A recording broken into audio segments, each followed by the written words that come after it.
how to fix error 0x81000036. Windows could not find backup devices. Welcome everybody.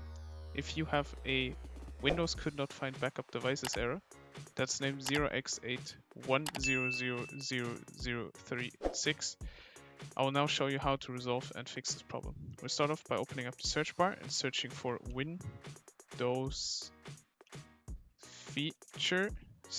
There you go. Turn Windows features on or off. Control panel, left click that.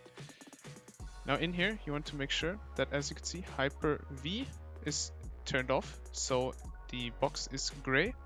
Then you want to scroll down until you see Windows Sandbox over here. This check mark should also not be there, so this should be an empty gray box. Now what you then do is click OK. What you then want to do is restart your PC, and your Windows could not find backup devices should be fixed. I hope this video helped you out. If it did, please do like. If you have any questions, leave them in the comments below and subscribe. I'll see you in the next one. Bye.